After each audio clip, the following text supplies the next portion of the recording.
And a warning tonight of another spike in gas prices. Tonight, I'm talking with an oil expert, finding out why prices are going up, even though America is producing a record amount of oil. Live from Tampa Bay streaming news leader, this is ABC Action News, taking action for you. Gas prices in Florida now above the national average.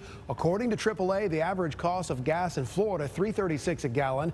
Across the country, on average, $3.27. And here in Tampa Bay, prices even higher. Drivers in Hillsborough and Pinellas counties paying around $3.39 a gallon, give or take. So why are gas prices going up, even though right now America is producing more oil than it ever has before, more than any other country, in fact, in the history of the planet, including countries in the Middle East?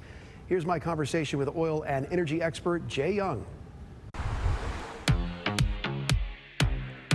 Tell me why, in your estimation, gas prices are about to rise and rise significantly. It's all about supply and demand. Let's don't forget that. I mean, if we oversupplied our markets and our demand went way down, like during the COVID, prices would go down drastically.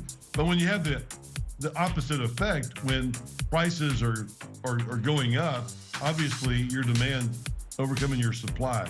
We have less supplies now in the United States. Even though we're producing more oil, we're having to export some of that oil because it's not the right kind of oil for the United States. And we need more foreign oil to come in.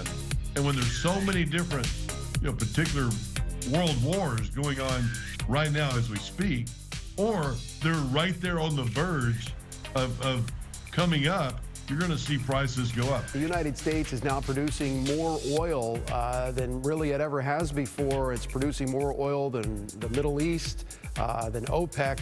And they say, well, that sounds like a good thing. We should have been doing that all along. And maybe we insulate ourselves from OPEC wanting to essentially dictate the price of oil and, by extension, the price of gas that you pay at the pump. But does that come with some unintended consequences? But what's happened is a lot of that oil in the refineries doesn't work.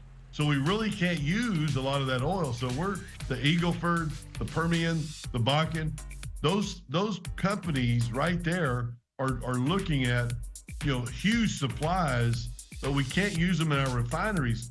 So we're having to ship that oil offshore. What should the United States be doing to keep prices down? And is that even possible? Is this just one of those things where it goes in cycles? It's inevitable. It's like gravity. It's got to go up. It's got to go down. Yeah, good thought, because it is. It's really just nobody can tell you what's going to happen.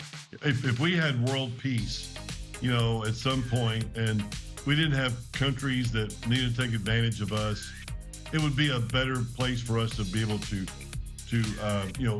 import foreign oil, and it would be better, and we wouldn't have to worry.